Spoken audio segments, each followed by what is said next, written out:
अस्सलाम रमज़ान, अस्सलाम वालेकुम। रमज़ानुल मुबारक की खुसूसी ट्रांसमिशन में आपको कहेंगे खुश आमदीद। आज है 3 रमज़ानुल मुबारक, तीसरा रोज़ा। आई होप अभी तक बड़ा ज़बरदस्त जा रहा होगा और आप लोग टीवी लगाकर बैठ चुके होंगे ताकि आप इस ट्रांसमिशन का हिस्सा बन सके एज अ व्यूअर। मेरा नाम आयशा यूसुफ है और मैं Muzammil Ali Khan. As a viewer बनने का जो आपको एस्पेक्ट सबसे मज़े का लग रहा होगा, होपफुली वो ये होगा कि हमारे पास सीरियस शख्सियात आती हैं जिनका बहुत ही डीप बैकग्राउंड होता है और हम एकदम से उनकी लाइफ के मज़ेदार एस्पेक्ट्स के अंदर घुस जाते हैं, जिसके बाद हम लोग पकवान खाने और क्रंची पकौड़े जैसी क्रंची पकौड़े की भी बात कर रहे लेके आते हैं। But before we jump into all of this, Ayesha कैसी यहाँ पर कैसे चल रहा है आपका रोज़ा? मैं बहुत अच्छी हूँ। अब थोड़ा थोड़ा फील होना शुरू हो गया है। पहले 2 दिन तो अब लगता ना कि थोड़ी एनर्जी जो प्रिजर्व हुई थी वो इस्तेमाल हो रही है, लेकिन अब आके मुझे लगता है कि सही जो रोज़े का फेज़ होता है, जो मोड होता है, उसके अंदर आप एंटर होना शुरू हो गए, क्योंकि इस मोमेंट पर आकर ना आपको थोड़ा थोड़ा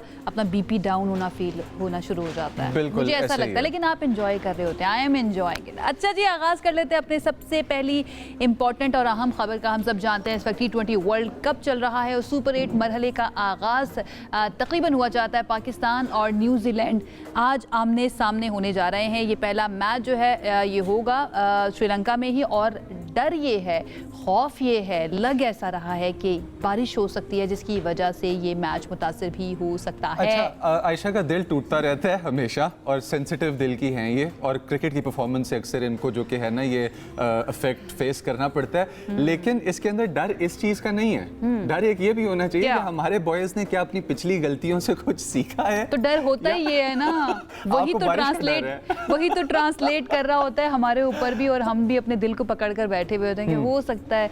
मैंने तो वैसे सोच लिया था कि अब मैंने नहीं देखने पाकिस्तान के मैचेस ना, जितनी मर्तबा इन्होंने हमें डिसअपॉइंट कर दिया, लेकिन फिर भी ना जब भी मैच हो रहा हो, स्पेशली बड़े बड़े इवेंट्स का, तो आप ना थोड़ा थोड़ा देख रहे होते हैं मोबाइल के ऊपर या फिर टीवी के ऊपर, अगर बहन भाई आपके देख रहे हैं तो वैसा ही आज माहौल होने वाला है। हम तो वैसे यहीं पर मौजूद होंगे, आप लोगों के साथ इस ट्रांसमिशन का हिस्सा होंगे, लेकिन लेट्स होप इस दुआ के साथ रमज़ान भी चल रहा है, तो आप लोग भी दुआ कीजिएगा हमारी पाकिस्तान क्रिकेट टीम के लिए कि वो अच्छा सा परफॉर्म करे, क्योंकि बड़ा ज़रूरी है अगले मरहले तक क्वालिफाई करने के लिए कि ये मैच जीते। 2-3 छोटी-छोटी तब्दीलियां भी एक्सपेक्टेड हैं, तो हमारे जो क्रिकेटिंग फैंस हैं वो जब उन तब्दीलियों की तरफ देखेंगे तो शायद कुछ होप नज़र आनी शुरू हो जाए। और आईसीसी के इस जो क्या ना वर्ल्ड कप से रिलेटेड, जो T20 वर्ल्ड कप हो रहा है, इससे रिलेटेड एक बड़े मज़ेदार चीज़ और भी हुई है कि गूगल ने एक नया डूडल इंट्रोड्यूस करवा दिया। एक इंटरैक्टिव डूडल है गूगल का कि जो इस स्पेसिफिक मरहले पे इंट्रोड्यूस कराया गया है। अच्छा, अब अगर हम लोग देखें कि क्रिकेट की इंपॉर्टेंस और T20 फॉर्मेट की इंपॉर्टेंस, हमारे व्यूअर्स देख सकते हैं इस वक्त ये जो गूगल का डूडल है, ये जो इंट्रोड्यूस कराया गया, काफ़ी ब्राइट कलर्स में है।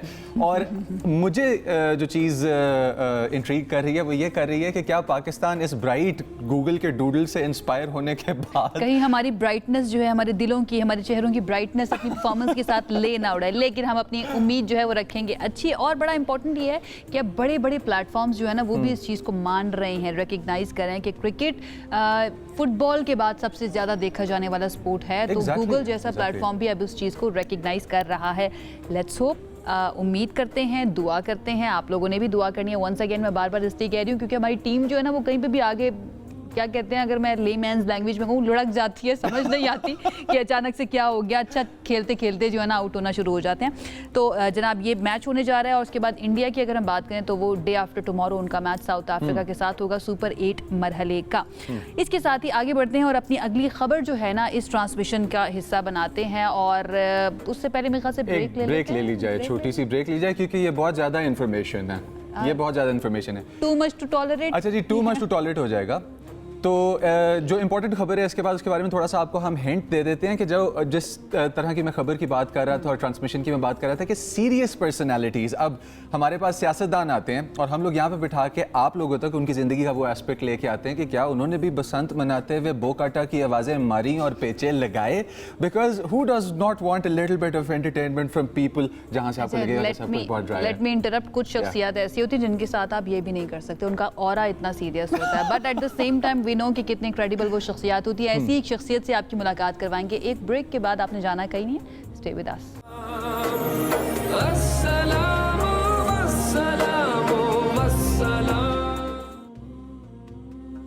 वेलकम बैक जी। और ब्रेक पे जाने से पहले जिस तरह से हमने आपको कहा था कि सबसे पहले तो मज़ेदार किस्म की बातें होंगी ऐसी शख्सियात के साथ के जिनकी लाइफ वैसे तो बहुत सीरियस नज़र आती है टू द वाइडर ऑडियंस, लेकिन आज सियासत और कानून दोनों मैदानों में जो कि वो अपनी एबिलिटीज़ के साथ बिल्कुल फ्रंट पेज पे नज़र आने वाले एक इसी तरह के बड़े इंपॉर्टेंट शख्स हमारे साथ मौजूद हैं। यारों के यार हैं और इनकी लाइफ का एक बड़ा इंटरेस्टिंग साइड है जहाँ पे दोस्तों को इनसे थोड़े बहुत गिले शिकवे रहते हैं। और हम लोग बात कर रहे हैं none other than Kamran Murtaza साहब जो आज हमारे साथ हमारे स्टूडियोज में मौजूद हैं। अस्सलाम वालेकुम sir, and first of all welcome.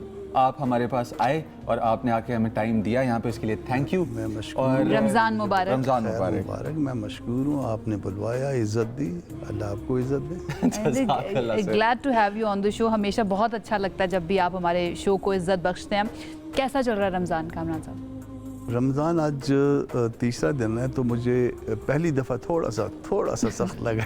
थोड़ा सा लग रहा है। हालांकि मैं आज छुट्टी भी हूँ और बड़े मज़े का वो रोज़ा होता है जो छुट्टी में मनाया जाए। मैं उठा हूँ ज़ोहर से लिटिल बिट पहले, मगर थका हुआ लग रहा हूँ। अच्छा, आपकी ये जो थकावट है, इस थकावट के मुख्तलिफ एस्पेक्ट्स होंगे। एक तो ये है कि आप बिज़ी बहुत रहते हैं, दूसरा ये है कि आप एब्सेंट भी रहते हैं और हमें कुछ अफवाहें सुनने को मिली हैं कि दोस्तों यारों को गिले शिकवे हैं कि कामरान साहब हमारे साथ खाना नहीं खाते। तो आप तो उनके साथ प्लान कर लीजिए ना इफ्तारी। आप कभी भी कहें, मैं आपके साथ आके खाना खाने के लिए तैयार हूँ। मेरे पास आ जाइए, मैं भी खिलाने के लिए बिस्मिल्लाह से ये बात मटेरियलाइज होगी इंशाल्लाह। दोनों तरह। आपको वैसे कौन से दोस्त जो है ना कामरान साहब के, उन्होंने आपको आके कहा कि वो वक्त नहीं दे रहे हैं बिल्कुल भी? मुझे इनके दोस्तों ने आके नहीं कहा, मुझे इनके बहुत अंदर के एक अदद बड़े प्यार करने वाली शख्सियत ने जो कि है ना वो छोटा सा ट्वीट किया है। वो जो कामरान साहब चेक करें कौन जो है ना वो खबरें लीक कर रहा है आपकी और आपकी पर्सनल जो क्लोज फ्रेंड्स हैं उनकी। ऐसा है कि एक तो ताल्लुक मेरा JUI से है, दूसरा मैं पेशे के हवाले से वकील हूँ। वकील भी किसी को कम खाना खिलाते हैं और JUI का भी आप देख लीजिए ना कि मौलाना बड़े दिल वाले वाह, लेकिन ये है कि जो दोस्त यार है ना उनका शिकवा दूर कर दीजिए ना, कुछ इफ्तार वगैरह उनके साथ प्लान कर लीजिए, बड़ा ज़रूरी होता है जिंदगी। इफ्तार जो है ना बिल्कुल बारे में नहीं आता। इफ्तार अपने घर में होना चाहिए, ना किसी के घर में, ना अपने घर में और लोगों को बुलवा के ना, ये बड़ा मुश्किल हो जाता है। इफ्तार जैसे जैसे आदमी कुछ खाता है या पानी लेता है तो वो दिल करता है कि टांगे जो है ना वो फैला ले। तो वो थोड़ा सा ना रेस्ट करना शुरू कर देते। वो थोड़ा सा जिस्म आप कह रहे रिस्की होता है किसी और के घर करना। तो मुनासिब नहीं है किसी और के घर, और किसी को बुलवा के अपने घर भी रिस्की होता है। अदरवाइज जो है ना वो आपकी बात याद रहेगी ट्वीट वाले साहब को भी और अदरवाइज भी याद रहेगी। बिल्कुल ठीक है। वैसे कामरान साहब की ज़िंदगी के अंदर रमज़ान क्या तब्दीली लेकर आता है? एक तो चले आपकी रूटीन थोड़ी सी मुख्तलिफ हो जाती है, सबकी रूटीन मुख्तलिफ हो जाती है, लेकिन being a lawyer and a politician तब्दीली क्या आती है रमज़ान के आने के बाद? मोर डिसिप्लिन हो जाते हैं। उसमें एक आप कोशिश करता है इंसान की कोई गलत बात मुंह से ना निकल जाए। आपने देखा होगा कि मैं किसी भी प्रोग्राम से पहले जो है बिस्मिल्लाह नहीं पढ़ता। उसकी रीज़न है कि मेरे मुंह से कोई अगर गलत निकल गया, अगर कोई बात ऐसी गलत निकल गई तो ये मैं किसी को धोखा ना दे रहा हूँ अल्लाह का नाम लेने के बाद। हालांकि हम तो अब देखें ना एक ऐसे दौर में हैं कि रेटरिक जो है ना वो बहुत ज़्यादा इम्पोर्टेंट हो गया है कि जो जितना अच्छा रेटोरिक करेगा मुझे उतना बहुत अच्छा। लोगों ने कहा कि जी आप बिल्कुल जो है ना इस पे वो नहीं करते। इंसान है, पॉलिटिक्स है, कोई बात छुपानी पड़ जाती है, कोई कहनी पड़ जाती है, मगर अल्लाह का नाम लेने के बाद फिर आपका हक नहीं है कि आप फिर कोई चीज़ छुपाओ और कोई चीज़ जो ना। अच्छा, आपकी ना मुझे कामरान साहब जो लाफ्टर है ना, जो हंसी है आपकी, उसमें मुझे बड़ी लाइफ नज़र आ रही है। और मैं खुद भी पोइट्री राइटिंग्स, आयशा के साथ भी अक्सर ऑफसेट यही बातें हो रही होती हैं because she herself is a very well read. मुंह की बात नहीं आयशा, वाकई आई एम इम्प्रेस्ड। बहुत शुक्रिया। एंड आपकी इस मज़ेदार सी लाइवली सी मेलनकॉलिक लाफ्टर के पीछे फैमिली का प्यार है, दोस्तों का प्यार है, किस तरह टाइम डिवाइड करते हैं? और आपके नज़दीक फैमिली और दोस्त क्या एक ही चीज़ है या आप लाइन ड्रॉ करते हैं? नहीं, लाइन ड्रा करनी पड़ती है। फैमिली और दोस्त जो है वो एक चीज़ नहीं बनते, वो एज ग्रुप्स होते हैं। आपके एज में ना वो आप ज़्यादा टाइम जो है वो दोस्तों को देते हैं। मेरी एज में टाइम ज़्यादा जो है फैमिली को देते हैं। तो बहरहाल वो दोस्तों को भी नहीं छोड़ते, ताल्लुक़ भी नहीं छोड़ते। मैंने अपने बचपन के दोस्तों से भी ताल्लुक़ नहीं छोड़ा। जो स्कूल एज में तीसरी चौथी में जो दोस्त थे मेरे साथ, वो मुझे याद हैं और मेरे साथ ताल्लुक़ में हैं। मगर इसके बावजूद जो है ना वो आपकी जो है ना वो मनसब आपका बदल जाता है, आप बाप बन जाते हैं, आपके कोई आपका दामाद है, कोई आपका भाई है, कोई आपकी भाभी है, कोई आपके भतीजे हैं, भांजे हैं, अब बेटे हैं, बेटी हैं, ये सब कुछ जो है ना फिर आपको उसके हिसाब से चलना पड़ता है। तो आपकी एज में और मेरी एज में बड़ा फ़र्क आ जाता है। अच्छा, आप ये कह रहे हैं कि आपकी उम्र में वैसे तो मुझे लगता है कि बहुत ज़्यादा नहीं है, यू लुकिंग यंग, माशाल्लाह आपने बड़ा अपने आप को फिट भी रखा हुआ है, फैमिली को ज़्यादा टाइम देते हैं। लेकिन पॉलिटिशियंस जितने भी हम लोगों से बात करते हैं, जो पॉलिटिक्स से ताल्लुक़ रखते हैं, उनकी फैमिली को सबसे ज़्यादा गिला ये होता है कि ये वक्त नहीं देते हैं घर पर। तो हमारे जो भाभी हैं या बच्चे हैं, उनको ये गिला तो नहीं होता कि कामरान साहब जो है ना अब्बू वक्त नहीं देते हैं या हस्बैंड जो है ना वो वक्त नहीं देते हैं घर पर, या मैनेज कैसे करते हैं? बीवी को गिला हो नहीं सकता, वो MNA है ओके तो मेरा गिला हो सकता है कि वो मुझे टाइम नहीं देती है बाकी मेरा एक बेटा है माशाल्लाह, एक बेटी है। बेटी की शादी हो गई, बेटे ने भी ज़्यादा जो है ना, जब मैं कोयटा में था तो उसने या इस्लामाबाद में पढ़ा या इंग्लैंड में पढ़ा, तो वो उसको भी जो है ना वो अकेले ज़िंदगी गुजारने की ज़्यादा आदत हो गई है। हाँ, मुझे अकेले गुजारने की आदत नहीं है, मैं फ़ील करता हूँ, लोनली फ़ील करता हूँ उनके बगैर या अपने घर के लोगों के, बाकी लोगों के बगैर। मगर वो बच्चों को थोड़ा सा जो है ना वो अकेले ज़िंदगी गुजारने की, वैसे भी आजकल जो है ना लोग कहते हैं कि अकेले थोड़ा सा। अच्छा सर, मुझे आप खासे इमोशनली एक्टिव नज़र आ रहे हैं कि जज्बाती तौर पे, इमोशनली तौर पे ये एक अदद बहुत बड़ी किताब है जो इस वक्त हमारे सामने थोड़ी थोड़ी खुल रही है। तो poetry is something essential to such hearts. आप शायरी में किस तरह इंडल्ज आप शेर व शायरी से शगफ रखते हैं? मैं छुप के शगफ रखता हूँ, छुप के शगफ रखता हूँ। And we're on national TV right now.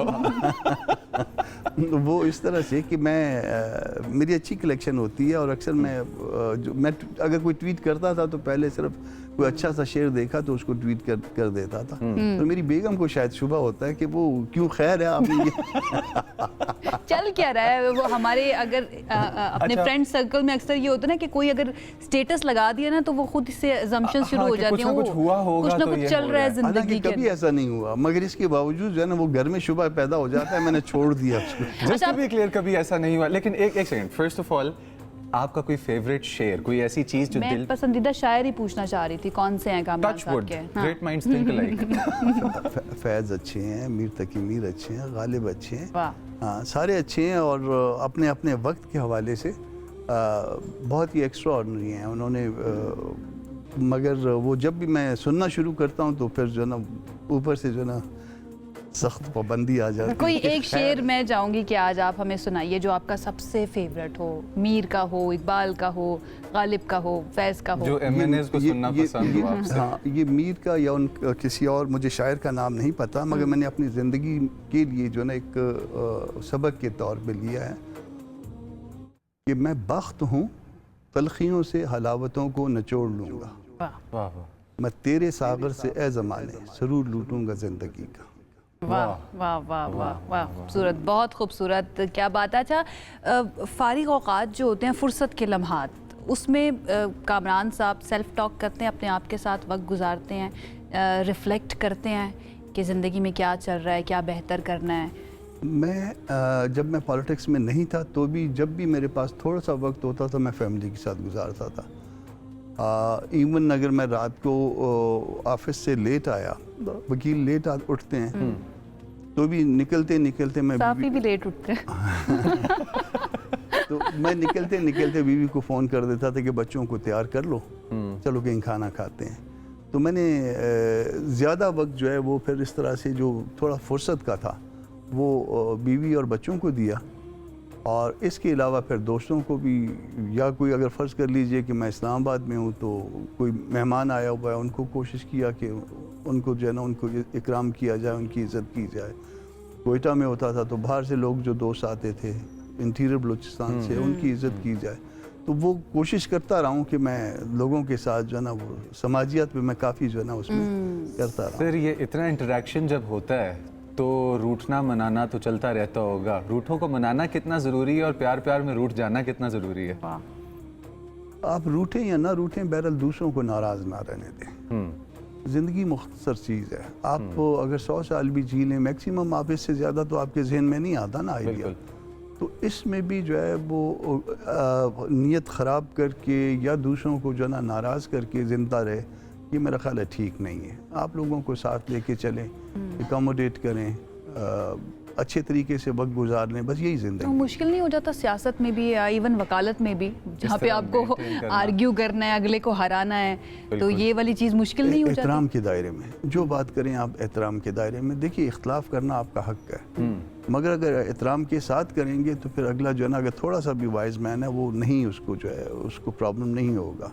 और सियासत में भी प्रॉब्लम नहीं होगा। आपका अपना नुक्ता नज़र होता है, और इसी तरह वकालत में भी आपका, और इवन जिसके सामने आप पेश हो रहे हैं, जज के सामने, उसकी भी इज़्ज़त एहतराम करें। अगर वो इवन आपसे एग्री नहीं करता तब भी आप इज़्ज़त और एहतराम करें। देखिए ना, यही सेन वॉइसेस हमें चाहिए हमारी पॉलिटिक्स के अंदर, जो रियली सॉरी टू से बट आई वांट टू से इट, कि आजकल हमें हमारी पॉलिटिक्स में नज़र नहीं आती हैं उस तरह से। वो इस माइंड से इख्तलाफ करना, इस रिस्पेक्ट के साथ करना। अच्छा, टॉकिंग अबाउट इख्तलाफ, घर में भी भाभी के साथ भी इख्तलाफात हो जाते हैं अभी भी पॉलिटिक्स को लेकर? मुझे होता है, इख्तलाफ होता है, मगर इजहार नहीं कर सकता।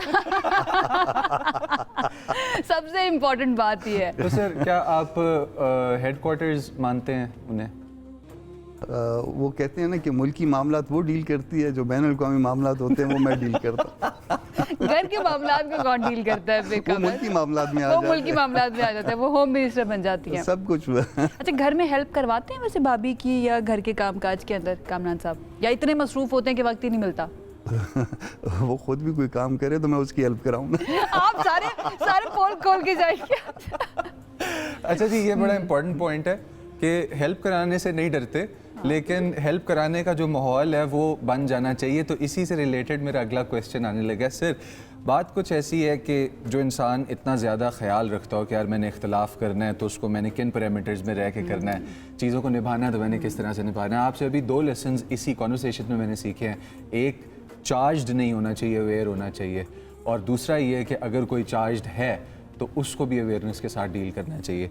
तो सर, कोई एक ऐसा इंपॉर्टेंट लेसन जो आपने किसी दोस्त से सीखा हो, एक्टिवली उन्होंने सिखाया नहीं लेकिन आपने सीखा उनकी ज़िंदगी से? मैंने यही सीखा है कि एक डॉक्टर होते थे कोयटा में, और हम छोटे थे तो चले जाते थे, वालिद साहब कहते थे या वालिदा कहती थी कि कोई बीमारी है, कोई प्रॉब्लम है, जुकाम हो गया, खांसी हो गई, चले जाते थे। वो इतने प्यार से बात करते थे, इस तरह एहतराम से।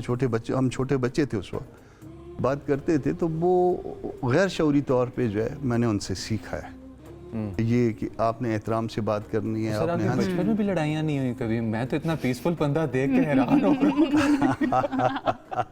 और वो भी हमारी पॉलिटिक्स के अंदर, हमारी पॉलिटिक्स के अंदर। नहीं, मैं कोशिश करता हूँ कि ना लड़ाया जाए। ये मुझे आपकी हंसी से लग रहा है कि मामला कुछ और है। ना लड़ा जाए। अच्छा। हाँ, हो जाता है इंसान किसी वक्त, अपना इंसान के साथ जज्बात लगे होते हैं, किसी वक्त वो डिट्रैक्ट हो जाता है, मगर ओकेजनली, मगर कोशिश की है ज़िंदगी में कि दूसरों का एहतराम बरकरार रखा जाए। और इसी वजह से जब हम जैसे लोग भी आपसे सवाल कर रहे होते हैं, बात कर रहे होते हैं, इन्फॉर्मेशन निकालने की कोशिश कर रहे होते हैं, उसमें भी हम सीख रहे होते हैं आप जैसी पर्सनालिटी से। कामरान साहब, रमज़ान जब भी आता है तो हर इंसान जो है ना अपनी ज़िंदगी के अंदर, आई डोंट नो, मैं तो करती हूँ, मेरी कोशिश होती है कि किया जाए कि अपनी ज़िंदगी में कि ये एक पॉजिटिव तब्दीली लेकर आनी है इस रमज़ान। कोशिश ये करनी है कि अपने अंदर ये बेहतरी लेकर आए। क्या कामरान साहब ऐसा सोचते हैं और क्या करते हैं ऐसा?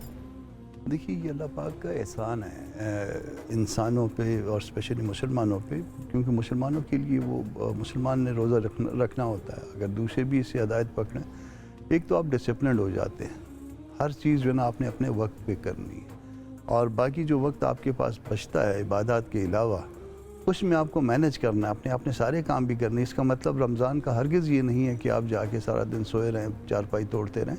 आपने अपने सारे काम करने हैं और उसके साथ इबादत करनी है। तो ये आपको डिसिप्लिन सिखाता है। फिर आपकी जो उसकी आपके अंदर, आपके अखलाक के अंदर जो छोटी मोटी खामी होती है, वो भी रमज़ान निकाल लेता है। वो आप किसी हद तक जो है ना, बल्कि बहुत हद तक जो है ना, मज़ीद राह रास्त पे आ जाते हैं। ये अच्छी बात है। सर, जब इंटरनली हम बात करें अपने आप को करेक्ट करने की, तो सबसे मुश्किल पॉइंट आपको क्या लगता है कि एक मर्द के लिए हमारी सोसाइटी में अपने आप को ठीक करने में सबसे इम्पोर्टेंट? बिकॉज आप जिस तरह से एथिक्स की बात कर रहे हैं और पर्सनालिटी को अंदर से बेहतर करने की, एक बेहतर इंसान बनने की, आई थिंक हम लड़कों को सबसे ज़्यादा ज़रूरत है कि हम इस चीज़ पे काम करें अपने लिए। आप अपनी मैं को जो ना उसकी नफ़ी कर दें। मैं की नफ़ी मैं की नफ़ी कर दें। जिस वक्त आपने मैं की नफ़ी करनी शुरू कर दी, तो अब जितने भी बड़े बुजुर्ग देखिए ना, उन्होंने हर वो चीज़ जिसकी तरफ अट्रैक्शन होती है, उन चीज़ों को जो है ना, एक तो उनको छोड़ दिया और दूसरा अपनी अना को मार दिया। और ये दो चीज़ों से जो ना वो फिर अल्लाह के नज़दीक हो गए। मियां मोहम्मद बख्श साहब कहते हैं ना कि वेरी नफ्स सफ मुएदा सा वसा ना करिए, कि अगर वो मर भी जाए तो फिर भी उससे दूर ही गुजरना। तो ये बड़ी गलत फहमी नहीं होती जो ये सोच ले कि मैंने छोड़ दिया है नफ्स को? गलत फहमी उस वक्त पैदा होती है स्पेशली नेक आदमी के लिए, और गलत फहमी उसकी ये है कि वो कहे कि मैं नेक आदमी बन गया हूँ। ये बहुत बड़ी गलत फहमी है। ये आपको हम जैसे गुनाहगारों से वो दुगना जो है ना वो लाइबल हो जाता है, वो उससे ज़्यादा लाइबल हो जाता है। तो ये भी नफ्स का एक वो वार होता है कि हमारे उस्ताद अहमद जावेद साहब वो कहते हैं कि अपने आप को छोड़ते रहना ही आपको इंसान बनाता है। हर कदम पे अपने आप को छोड़ते रहो, अपनी नफ़ी कर ले, अपनी नफ़ी कर ले, कोई लॉस नहीं होता। लेकिन आजकल तो हमें वो नहीं, सक्सेसफुल मैरिज के लिए भी यही एडवाइस काम में आएगा। मैं देखिए सीरियस बात करते करते जो है ना वो उसमें ऐसा है, सॉरी यार, उसमें ऐसा है कि हर रिश्ता जो अल्लाह पाक ने आपको दिया है या जिस रिश्ते में आपको परोया है, उसको एहतराम करिए, उसको साथ लेके चलिए। जो भी रिश्ता है, आप बाप को छोड़ सकते हैं, माँ को छोड़ सकते हैं, बेटे को छोड़ सकते हैं, बेटी को, इसी तरह बाकी। तो बीवी को क्यों छोड़ सकते? बीवी को भी साथ रखिए, ठीक है, उनको भी जो है उसका भी हक है, ठीक है। सर मेरी बेगम को आज की एपिसोड पूरे रमजान में सबसे बेहतरीन, सबसे अच्छी प्यारी एपिसोड लगने वाला। आई होप आप इन्फ्लुएंस लें भी ना कामरान साहब से, ये इन्फ्लुएंस घर तक लेकर जाइएगा, ये बहुत ज़्यादा ज़रूरी होता है। थोड़ी सी पॉलिटिक्स की भी कर लें, लेकिन थोड़ी हल्की फुल्की पॉलिटिक्स की। Why did you choose JUI फे? मैं उनको वोट तो पहले देता था, जब से वोट देने का अमल शुरू हुआ। वालिद भी जो है ना वो मजहबी पार्टियों में से उन्हीं को वोट देते आए। ये हुआ कि कभी इसको नहीं दिया, उसको दे दिया, मगर मजहबी पार्टियों को। तो घर में एक माहौल था वो। फिर उसके बाद मैं पॉलिटिक्स में इतना इंटरेस्टेड नहीं था। तो 2002 में JUI बलूचिस्तान में काफ़ी इनकी सीट्स थी। फिर मुझे सूबाई जमात की तरफ से जो ना मैसेज किया गया कि जी आप पार्टी को ज्वाइन कर लीजिए, और मगर आप हमारे साथ रहेंगे। मैंने कहा फिर आप घर आइए, खाना खाइए, फिर ज्वाइन करेंगे। तो फिर इख्तिलाफ की आज़ादी है JUI? बिल्कुल है, बिल्कुल है, किया जा सकता है, क्यों नहीं। मैं आप मौलाना को आप शायद आप बहुत सख्त आदमी समझते हो, मतलब वो जितना लिबरल आदमी मैंने उसको पाया, इवन उसका जो पोइट्री का जो विजन है वो मुझसे अच्छा है। ओह वाह। हाँ, और कभी अकेला मूड में बैठा हो, उसके साथ आदमी एंजॉय करता है। तो आप जो मर्जी इख्तलाफ करें इज्जत के दायरे में, आपने एहतराम को नहीं छोड़ना। बाकी ये नहीं करना कि आप बाहर आके प्रेस कॉन्फ्रेंस कर रहे हैं, किसी की बेइज्जती कर रहे हैं। एहतराम के दायरे में अपनी बात को दलील से साबित करें। अच्छा, आला ज़र्फ़ होना भी बहुत ज़्यादा ज़रूरी होता है ना, और ये ज़र्फ़ हमें मौलाना में नज़र भी आता है। वी रिमेंबर PTI की तरफ से किस तरह के अल्फाज इस्तेमाल किए जाते थे उनके लिए, एंड देन आज हम देखते हैं कि वो फिर भी बैठते हैं उनके साथ पॉलिटिक्स के लिए। मैं हैरान होता था उस वक्त जब 26th अमेंडमेंट पे उनको कहा गया कि नहीं जी इनको इंगेज करिए, तो हम कहते थे कि नहीं, इस वक्त तो वो फंसे हुए हैं और आप कहते हैं कि इनको इंगेज करिए। वो वर्सेस एस्टैब्लिशमेंट है। हमारा क्लेम यही था कि वो पहले प्रो एस्टैब्लिशमेंट है, आज वर्सेस एस्टैब्लिशमेंट है, तो चलने दीजिए। तो नहीं कि आप इंगेज करें, और दूसरा में हदायत थी कि आप इमरान खान के खिलाफ कोई बात नहीं करें। अच्छे लीडर की क्या क्वालिटीज़ होती हैं? साथियों को साथ लेके चलता है। आप बतौर लीडर, मतलब फ़र्ज़ करिए कि मौलाना बतौर लीडर कभी भी खुदा न खास्ता मेरी या मेरे जैसों की कोई बेइज्जती करना शुरू कर दे, तो आपके दिल में वो बेइज्जती जो है ना वो अटक जाएगी। और अगर वो आपकी इज़्ज़त करना शुरू कर दे और आपको फ़ील हो कि ये तो इज़्ज़त जो है ना वो आपके अपने कद से मर्तबे से ज़्यादा की है, फिर देन उसकी इज़्ज़त और बढ़ जाती है। अच्छा, लॉयर होना एक अदद बड़ी ही, क्योंकि मेरा भाई छोटा जो है वो भी इसी फील्ड से ताल्लुक़ रखता है। मैंने ख़ुद इस लाइन के अंदर एजुकेशन का एक पार्ट है वो हासिल किया। अब अगर हम लॉयर होने की बात करें और लॉ की फील्ड से, लीगल की फील्ड से ताल्लुक़ रखने की बात करें, तो बहुत सारी जगहों पे बहुत सारा जो क्या ना डिबेट होता है हमारी ज़िंदगी के अंदर टॉपिक्स को लेके, और वहाँ पे जब हम इस चीज़ को अप्लाई करें कि अच्छा लीडर सबको साथ लेके चलता है, तो हमें नज़र आता है कि एक अच्छा लीडर और एक अच्छा दोस्त तकरीबन एक जैसा दिखता है ऑन दी आउटसाइड। अच्छे इंसान की तरह ना, जो अच्छा इंसान होगा वो अच्छा लीडर भी बन सकेगा, अच्छा दोस्त भी बन सकेगा, अच्छा शोहर भी बन सकेगा, अच्छी बीवी भी बन सकेगी। इंसान उसको ठीक होना चाहिए ना। अच्छी बीवी भी बन सकेगी। ये अब अपने जो पर्सनल मसाइल है ना टीवी पर बैठ कर अब हल कर रहे हैं, क्या किया जा सकता है आपका। लेकिन बहुत शुक्रिया कामरान साहब, बहुत बहुत शुक्रिया, बहुत अच्छा लगा आपसे बात करके। एक नया हमने जाविया आपकी पर्सनालिटी का देखा है आज अपने शो के अंदर, इस ट्रांसमिशन में। आई होप आप इसी तरह से मुस्कुराते रहें, इसी तरह से खिदमत करते रहें पॉलिटिक्स के अंदर, और भाभी से इसी तरह से डरते रहें, क्योंकि मुझे लगता है कि खुशी का ज़ामिन सबसे बड़ा यही एक एंगल है। बहुत बहुत शुक्रिया आपका। माशाल्लाह, क्वाइट द पर्सनालिटी, और आपसे बहुत कुछ सीखने को मिला है इसी थोड़े से टाइम के अंदर से। सलामत। आपने वैसे ज़्यादा सीखा है, डरना ज़रूरी है, डरना ज़रूरी है। बहुत शुक्रिया आपका जनाब। सेनेटर कामरान मुर्तज़ा आज हमारे साथ मौजूद थे। आई होप आपको ये कॉन्वर्सेशन बहुत अच्छी लगी होगी, क्योंकि हमने तो बहुत इंजॉय किया है। और सबसे ज़्यादा इंपॉर्टेंट कहा जाता है कि टीवी के ऊपर अगर आप किसी चीज़ को इंजॉय करें तो आपका देखने वाला, आपका व्यूवर जो है ना, वो भी इंजॉय करेगा। और ये नया जाविया भी हमने आपको दिखा दिया। डरना ज़रूरी है, वो कह रहे थे, मतलब कभी कभार डर के आगे जीत नहीं होती, ध्यान से चिल्ला करें। ऑल द टाइम डरना है भाभी से। एक ब्रेक की तरफ जाते हैं, वापस आएंगे तो बात करेंगे। स्टे विद अस।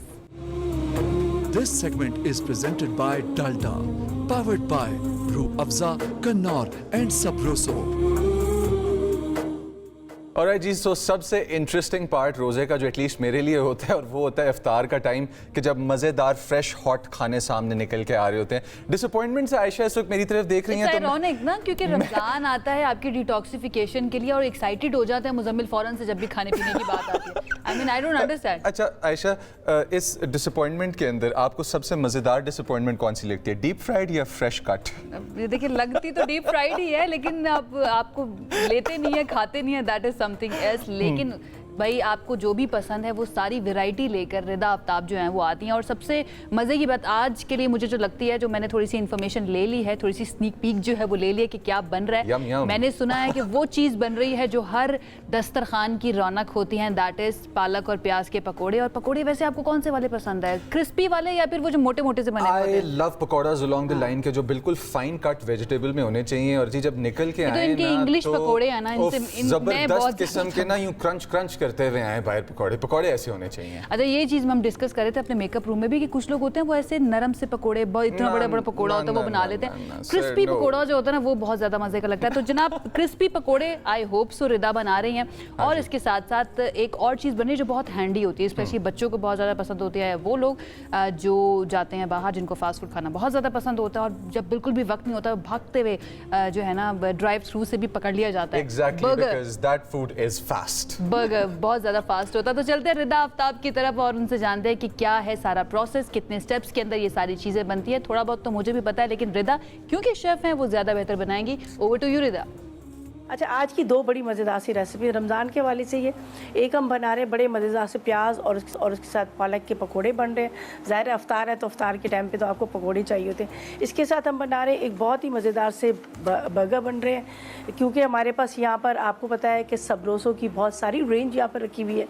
यहाँ पर आप देख सकते हैं जिस तरह से ज़स्ती फिलेज हैं, उसके अलावा इनके नगेट्स हैं, उसके अलावा चिकन पकौड़ा है, चिकन पराठा है, बेहतरीन किस्म की इनकी सारी जितनी भी रेंज है बेहतरीन किस्म की। आज हम फ्राई करेंगे यहाँ पर जो भी डीप फ्राई शैलो फ्राई करना है तो हम इस्तेमाल करेंगे डालडा कुकिंग ऑयल। तो स्टार्ट करें हम यहाँ पर। सबसे पहले तो हम लेते हैं एक पैन, चलें जी इसको रखते हैं पैन को यहाँ पर, और यहाँ पर ले लेते हैं सबरोसों के ज़स्ती फ्लेवर। ठीक है जी, तो हम इसको निकालते हैं पैकेट को। ठीक है, बेहतरीन किस्म के ये देख लीजिएगा आप। इसको बर्गर जो होते हैं ना, बच्चों के भी बड़े फेवरेट होते हैं, बड़े भी बड़े शौक़ से खाते हैं, तो इसलिए कितने ज़बरदस्त इनके ये। अब मैं इसको ना बर्गर के अंदर इस्तेमाल करूँगी। प्रॉपर तरीके से इसकी कोटिंग हुई है, प्रॉपर तरीके से रेडी टू कुक है। अच्छा जी, इसको हम पैन को यहाँ पे रखते हैं, इसको करते हैं हम गरम। ठीक है, दूसरी साइड पे हम तवे पे कर लेंगे यहाँ पर अलग से थोड़े से बर्गर को हल्का सा टोस्ट। तो यहाँ पर मेरे पास है, देखें ये जी डालडा कुकिंग ऑयल। जिस तरह से बात की जाए, एतमाद की बात की जाए, जहाँ ममता वहाँ डालडा। बरसों से हम सब का एतमाद, क्योंकि ये डालडा कुकिंग ऑयल हमारी बड़े जो है वो भी इस्तेमाल करते आए हैं, आज हम भी इस्तेमाल करते आ रहे हैं इसको।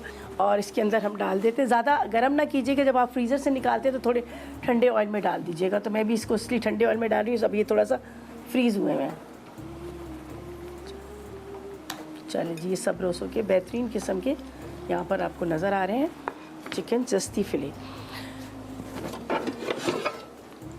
दूसरी साइड पे मैं यहाँ पर हल्का सा इसको टोस्ट कर लेती हूँ।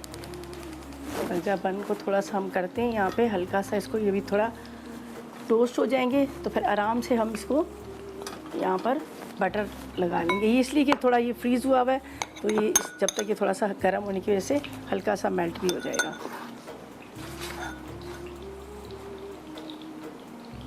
और हम इस्तेमाल कर रहे हैं डालडा कुकिंग ऑयल, बेहतरीन किस्म का ऑयल है, क्वालिटी और इसका मेयार नंबर 1 है।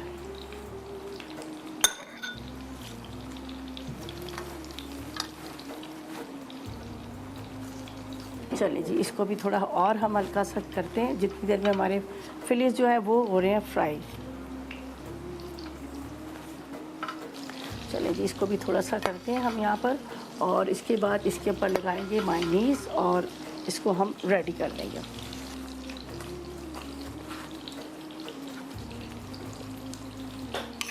हल्का हल्का से इस पर लगा लेते हैं मायोनीज़ और साथ में मायोनीज़ के आप इसके अंदर थोड़ा टोमेटो केचप भी लगा लीजिएगा।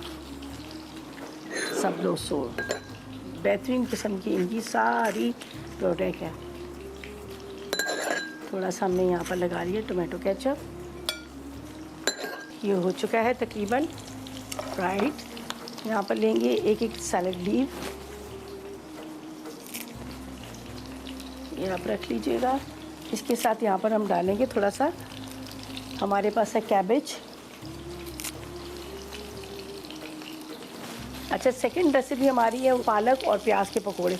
आपको पता है वो भी बहुत ज़रूरी है और पालक और प्याज के पकोड़े के साथ आप सर्व कर सकते हैं। यहाँ पर हमारे पास कोक भी है, कोक आप साथ के सर्व कर सकते हैं ताकि जो आपने इतनी मतलब जो खाने हम खा रहे होते हैं पकोड़े समोसे रोल, तो उसके साथ जब कोक आपके दस्तरखान पे आ जाती है तो आपके खाने की दस्तरखान की रौनक भी बढ़ जाती है और दूसरा टेस्ट भी बेहतरीन हो जाता है। चलिए, ये हो गए प्रॉपर तरीके से देखें फ्राई कितने ज़बरदस्त किस्म के। अब इसको हम निकालते हैं यहाँ पर।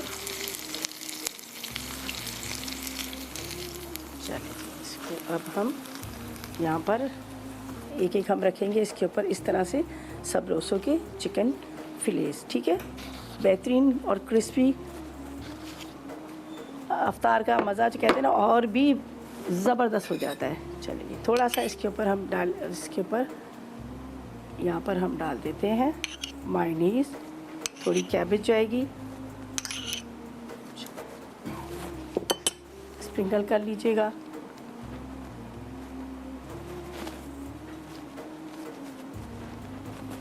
ये देखिए जी, ये हो गया रेडी। अब हम इसको अपनी फाइनल डिश के अंदर डाल देंगे।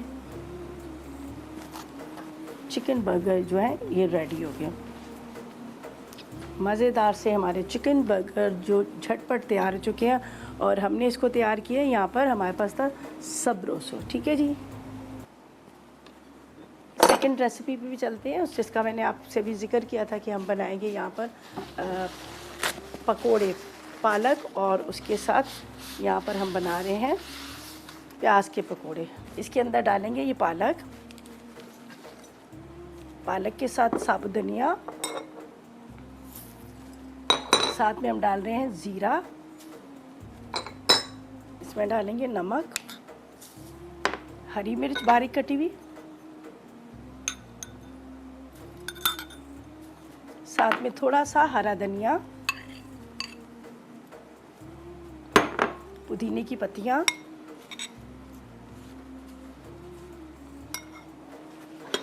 और इसके साथ यहाँ पर लाल मिर्च पाउडर।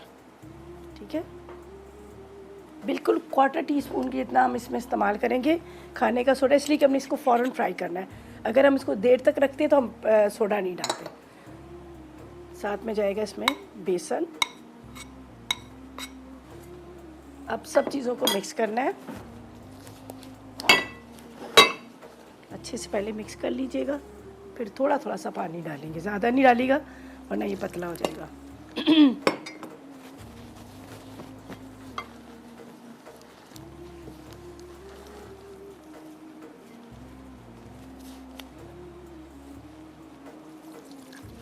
चलें जी, इनफ हो गया। चलें, इसको थोड़ी देर हम छोड़ते हैं और यहाँ पर हम ले लेते हैं बाकी की चीज़ें। यहाँ पर इस्तेमाल होगा, हमारे पास है डालडा कुकिंग ऑयल। जहाँ ममता वहाँ डालडा। बरसों से माओ का एतमाद, क्योंकि डालडा कुकिंग ऑयल और डालडा वनस्पति बेहतरीन किस्म के इनकी है, जिसमें आप डीप फ्राई, शैलो फ्राई आप कर सकते हैं। उसके अलावा आप जिस तरह से बात की जाए कि डालडा वनस्पति की पराठे बनाएं, आप उसके अंदर हलवे बनाएं, बिरयानी बनाएं, देगी बेहतरीन किस्म का है। इसलिए कि हर माँ चाहती है कि खाने का टेस्ट और उसके साथ न्यूट्रिशन भी साथ हो। चलें जी, अब इसमें हम फ्राई करेंगे पकोड़े। इसको मैंने मिक्स कर लिया अच्छी तरह से। अब पतले पतले से हमने बनाने हैं इस तरह से पकोड़े। बस इतने ही गरम में डालते जाइएगा और ये इस तरह से फ्राई होते जाएंगे।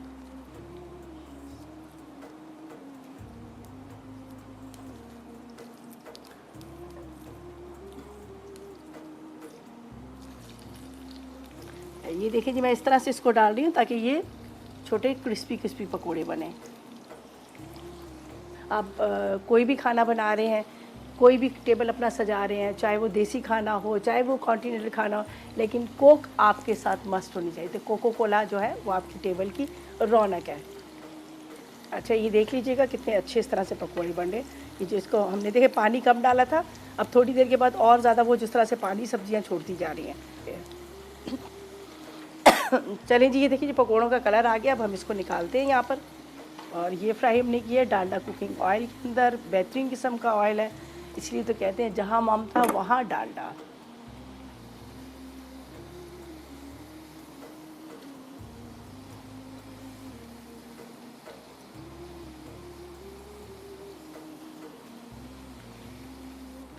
चले जी, पकोड़े मज़ेदार से फ्राई हो चुके हैं। देखिए क्या ज़बरदस्त और क्रिस्पी पकोड़े हमारे रेडी हो चुके हैं। पकोड़े भी हमारे रेडी हो चुके हैं, उसके साथ बर्गर भी तैयार हो चुके हैं। हमने फ्राई किए यहाँ पर डालडा कुकिंग ऑयल के साथ। और यहाँ पर हमने इस्तेमाल किए थे सबरोसों के जस्ट चिकन फिलेस इस्तेमाल किए थे, जो देख सकते हैं आप।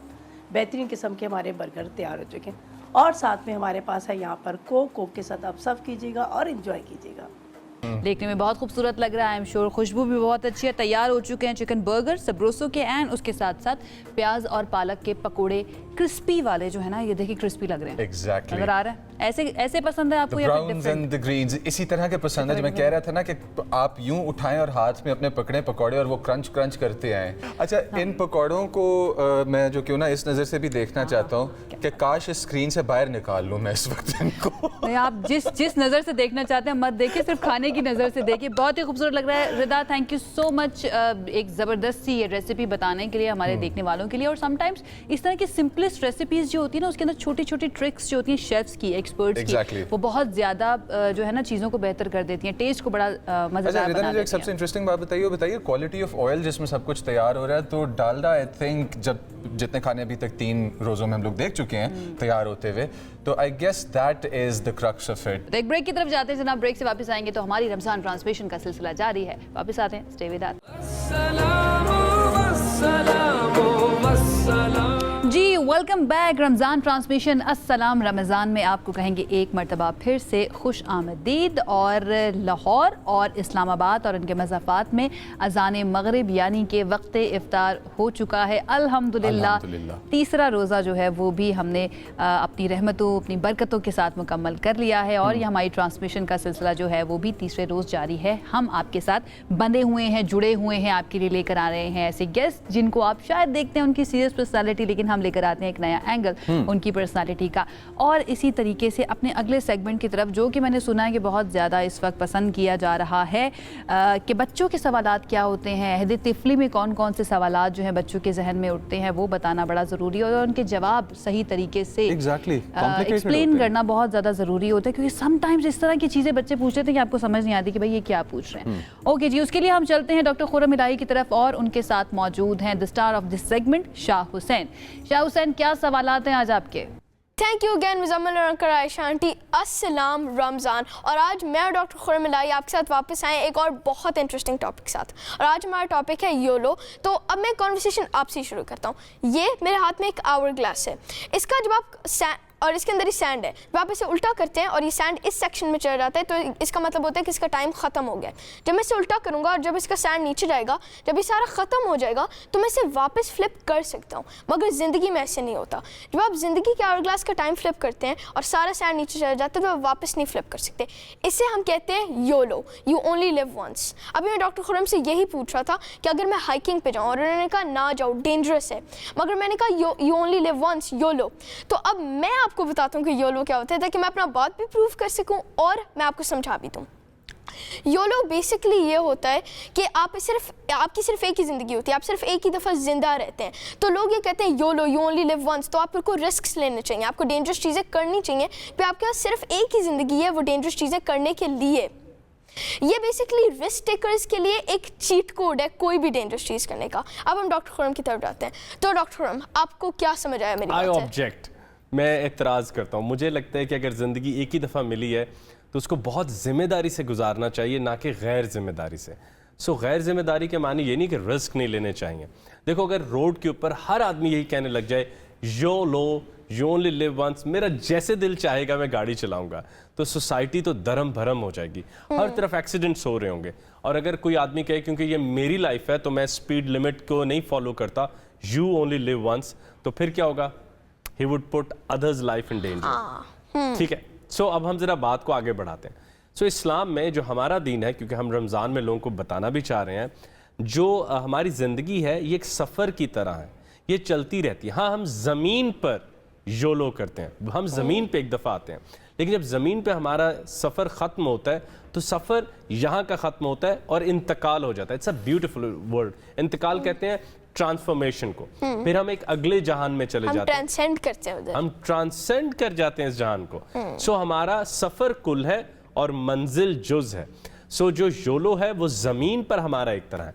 और एक और बात कि अगर आपकी बात मैं मान लूँ और एक क्रिकेटर का योलो है, जैसे दिल आएगा मैं वैसे खेलूंगा, और आजकल तो हमारा वर्ल्ड कप भी चल रहा है, तो आप यही उस खिलाड़ी से तवक्को कर रहे होते हैं ना कि वो रिस्पॉन्सिबली खेले, क्योंकि उसके पास एक ही चांस है पाकिस्तान को मैच जिताने का या हराने का। वो ये तो नहीं कह सकता ना शाह हुसैन योलो, आपकी एज के नहीं थे लेकिन शाहिद आफरीदी होते थे, हम उनके लिए बड़ी दुआ करते थे कि बहुत रिस्पॉन्सिबली। अच्छा, मैं भी आपको ऑब्जेक्ट करना चाहता हूँ। मुझे ये लगता है कि योलो लोगों को ये भी सिखाता है कि आपको लेज़ी नहीं होना चाहिए, कि आपके सिर्फ एक ही ज़िंदगी, आपको एफिशिएंट होना चाहिए, आपको ज़्यादा काम करने चाहिए, आपको ज़्यादा चीज़ें अचीव करनी चाहिए उस एक ज़िंदगी में। और ऐसा तो नहीं है ना कि हर बंदे के पास एक डेथ विश होती है। कोई, सबको पता है कि आप एक्सट्रीम रिस्क नहीं ले सकते क्योंकि वो डेंजरस होता है, मगर आपको एटलीस्ट थोड़े से तो रिस्क लेने चाहिए ना। देखो शाह हुसैन, अगर थोड़े से लिख में योलो अगर इंस्टेंट ग्रेटिफिकेशन है, फौरी मज़ा, अभी ये कर लूँ, छोड़ो मैं को बड़ा काम नहीं करता, हर आदमी इंस्टेंट ग्रेटिफिकेशन, छोटे छोटे मज़ा लेने लग जाए, तो इतनी बड़ी बड़ी इजादात, इतनी बड़ी बड़ी साइंस, इतना मेडिकल के मेरिकल्स कभी भी ना होते। हर कोई आंख खोलता, सुबह उठता और कहता योलो, मुझे लाइब्रेरी नहीं जाना, मुझे लेबोरेटरी नहीं जाना, मुझे स्कूल नहीं जाना, मुझे सिर्फ ज़िंदगी में फ़न करना है। तो इस गैर जिम्मेदारी से इंसानी तहजीब, ह्यूमन सिविलाइजेशन वहाँ ना आती। Let's do the experiment. मेरे पास 2 पेजेस हैं, एक पे मैं योलो करता हूँ बिल्कुल गैर जिम्मेदारी से। So I open up a marker and I do YOLO. So here it is, you know, it's quite a YOLO, ये तो मैंने यू ओनली लिव वंस। और दूसरे पे मैं जरा जिम्मेदारी से, क्योंकि मुझे एक ही दफ़ा ज़िंदगी मिली है, I do something really interesting. और मैं एक, जो मुझे वर्ड बहुत प्यारा लगता है मैं वो लिखूंगा और आप मुझे बताना कि इसके मानी क्या होते हैं। ओके, स्प्रिंग, स्प्रिंग एक सीजन है। या सो मुझे स्प्रिंग का सीज़न बहुत पसंद है। स्प्रिंग का सीज़न भी बहुत जिम्मेदारी से आता है। उसके पास भी एक ही ऑप्शन होती है, योलो। बड़ी एहतमाम से वो फूलों को सजाता है, बाहर को लेके आता है, पूरी सारी नेचर को प्यारा करता है, सारी नेचर को प्यारा करता है। स्प्रिंग के बाद कौन सा सीज़न आता है? ऑटम। ऑटम। तो ऑटम के आने से पहले स्प्रिंग ही, स्प्रिंग इज इतनी गैर जिम्मेदार नहीं होती, वो बड़े एहतियात से मुख्तलिफ रंग ले कर आती है और हमारी ज़िंदगी को कितना खूबसूरत करती है, क्योंकि स्प्रिंग को एक ही चांस मिलता है हमारी ज़िंदगी और हमारी आंखों के सामने आने के लिए। So next time when you thinking to go on hiking, you should go on hiking, मगर बहुत एहतियात के साथ। अगले दिन अगर एग्जाम्स हैं तो यू कांट डू योलो कि मैंने आज ही खेलना है, because I live only once. Because you live only once, तो आपको बहुत ही ज़्यादा जिम्मेदारी के साथ ज़िंदगी गुजारनी पड़ती है। तो आपको ये लगता है कि अगर हमें ज़िंदगी ऐसी गुजारनी चाहिए कि हमें रिस्क लेने चाहिए मगर हमें एहतियात से रिस्क लेने चाहिए? हाँ। अब देखो, इस्लाम का एक बहुत खूबसूरत तस्वुर तौबा। कितने बड़े बड़े सहाबा पहले दूसरे मज़ाहिब से थे, वो बुतों की पूजा करते थे। अगर वो योलो होता तो उनको तौबा का मौका कभी ना मिलता। तौबा माफ़ी नहीं होती। Do you know there is a difference between forgiveness and तौबा। माफ़ी है कि मैंने गलती की, please I am sorry, pardon, मुझसे माफ़ कर दीजिए।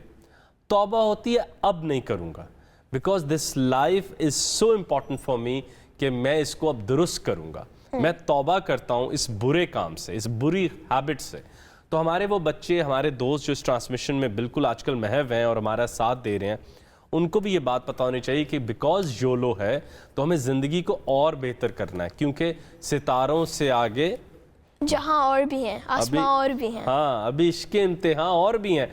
इस योलो के बाद अभी एक और ज़िंदगी पड़ी है, और अगर हम सारा कुछ यहाँ पर एक ख़ास तरह के लगेज का करेंगे तो वो वाला सफ़र बहुत भारी हो जाएगा।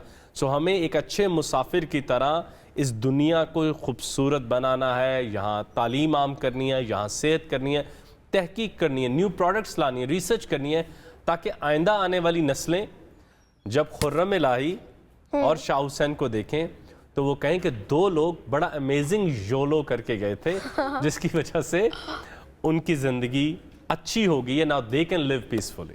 तो that's my part for today.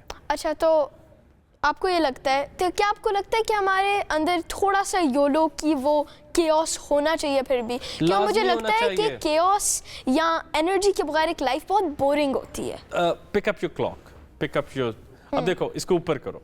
अब देखो, मुझे जितना ज़्यादा अंदाज़ा होगा कि हर लम्हे मेरी ज़िंदगी कम हो रही है, तो मैं दो ऑप्शंस हैं, मैं एग्जिस्टेंशलिज्म में परेशान हो जाऊं, दूसरी ऑप्शन है कि मैं और प्रोडक्टिव हो जाऊं, मैं और खुश रहना सीखूं, मैं और लोगों के लिए आसानियां पैदा करूं।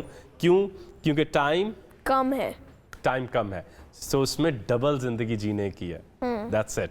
अच्छा, अब हमने बात की थी सितारों की, तो अब मेरे दिमाग में छोटा सा क्वेश्चन है, क्या आपको लगता है कि जिस यूनिवर्स में हम हैं उसके अलावा और यूनिवर्सेस होंगी क्या अभी हम? हाँ, लेकिन इसको हम फिर किसी और एपिसोड में करेंगे। आज बस हम सबको योलो के क्वेश्चन के ऊपर ही छोड़ते हैं। Thank you doctor Khurram.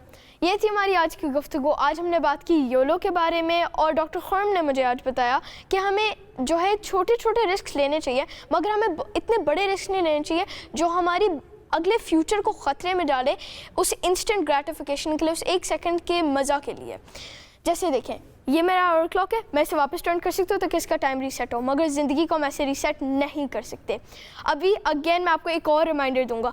Screen पे यहाँ आपको एक नंबर नज़र आ रहा होगा। आप अगर आपका कोई अच्छा सवाल है तो आप इस नंबर पे हमें क्वेश्चन भेज सकते हैं। और थैंक यू, आप हमारे बहुत ज़्यादा दोस्तों ने हमें ऑलरेडी सवाल भेजे हैं जिनको हम फ्यूचर एपिसोड्स में शामिल करेंगे।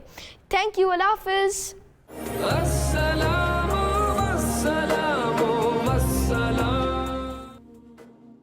ऑलराइट जी, welcome back on the show must go on. और शो मस्ट गो ऑन का मतलब ये कि यही सेगमेंट्स इसी तसलसल के साथ चलते रहेंगे।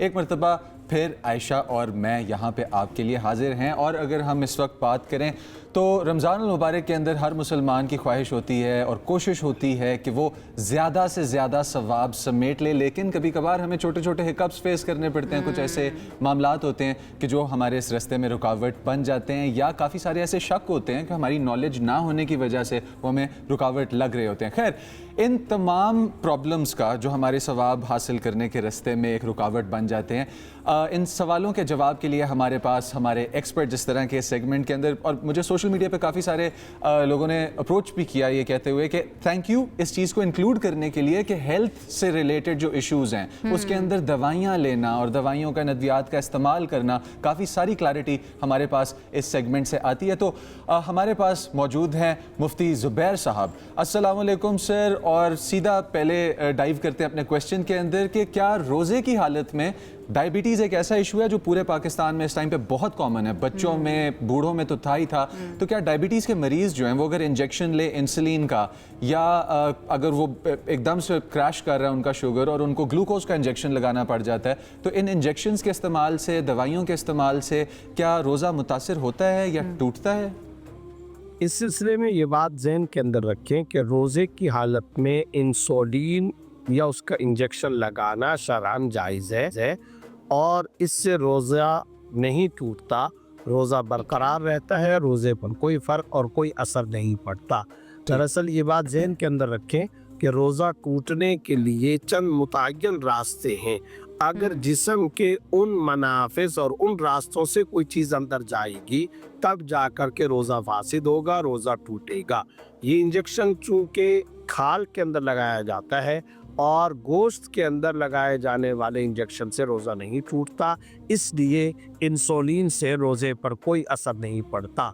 ये मसामात के ज़रिए से चीज़ अंदर दाखिल होती है, लिहाजा इंसुलिन अगर शुगर का मरीज़ लगाता है इससे रोज़े पर कोई असर नहीं पड़ता।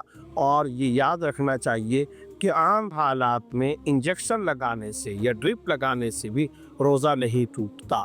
ये मसला ज़हन नशीं रखना चाहिए। और आम तौर पर शुगर के जो मरीज़ होते हैं उन्हें इस मसले की ज़्यादा ज़रूरत पेश आती है। वो सिर्फ़ और सिर्फ शुगर के अप डाउन होने की वजह से रोज़े से रह जाए, ये मुनासिब और दुरुस्त नहीं है, बल्कि उन पर भी रोज़ा रखना लाजिम है। हाँ, अगर किसी को बहुत ज़्यादा शुगर हाई हो और इंसुलिन से भी काम ना चलता हो तो ऐसी सूरत में वो बाद में रोज़े की क़ज़ा कर ले। अच्छा, सबसे खूबसूरत बात मुझे यही लगती है मुफ्ती साहब के इस्लाम उन तमाम लोगों के लिए जो कि इन फ़राइज़ की ज़िम्मेदारी पूरी करना चाहते हैं, शौक़ से रोज़ा रखना चाहते हैं, उनके लिए आसानियाँ रखी हुई हैं, हमारी शरीयत के अंदर मौजूद हैं। ओके, मुझे पता है कि कल भी हमने कुछ इसी तरह का सेगमेंट किया था, ऐसे सवाल आपके सामने रखे थे, लेकिन हम तक ऐसे सवाल बार बार पहुँचते हैं और लोगों का फोकस बहुत ज़्यादा होता है।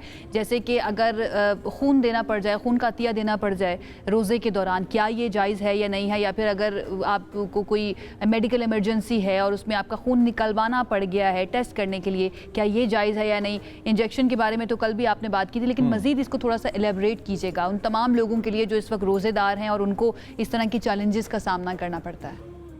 ड्रिप के ज़रिए से या इंजेक्शन के ज़रिए से खून निकाला जाता है तो ऐसी सूरत में रोज़ा नहीं टूटेगा, रोज़े पर कोई असर नहीं पड़ेगा।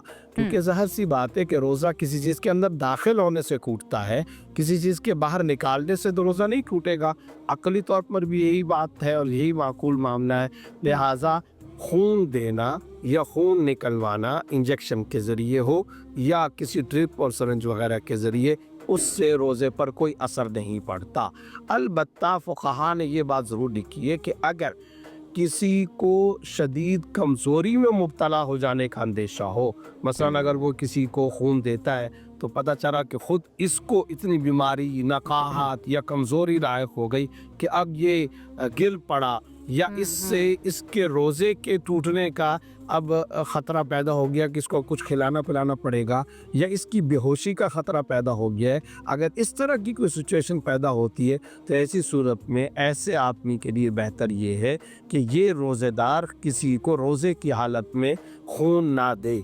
वजह उसकी ये कि अगर ये रोज़े की हालत में किसी को खून देगा तो रोज़ा तो नहीं टूटेगा, लेकिन ख़ुद इसकी तबीयत बिगड़ सकती है और तबीयत के बिगड़ने के बाद इस बात का अंदेशा पैदा हो जाएगा कि ख़ुद इसको खून लगाया जाए या ख़ुद इसको अब दवा दी जाए या ख़ुद इसके लिए अब इलाज का मामला किया जाए। तो ऐसी सूरत में अगर कमज़ोरी और नकाहत का अंदेशा हो तो फिर ऐसे रोज़ेदार को चाहिए कि वो रोज़े की हालत में हम लोग इन दोनों पॉइंट्स को रख के देखें अपने सामने तो अल्लाह सुब्हानहू व तआला ने कितनी आसानियाँ पैदा की हैं हमारे लिए कि हम लोग जितने भी वो तमाम लोग के जो कन्फ्यूजन का शिकार हैं, अगर आप इंसुलिन ले रहे हैं अपने आप को मेंटेन रखने के लिए तो अल्लाह सुब्हानहू व तआला चाहते हैं कि आप रोज़ा भी रखें और आप अपनी सेहत का भी ख्याल रखें। जायज़ है ये शरन जायज़। अच्छा, मेरे दिमाग में क्वेश्चन आ रहा है वो ये है कि सफ़र एक बड़ी ऐसी चीज़ है कि जिसके अंदर प्रॉब्लम्स पेश आते हैं और सख्त होता था पहले ज़मानों में, आजकल बहुत आसान हो गया। We've got air condition flights and trains. We remember कि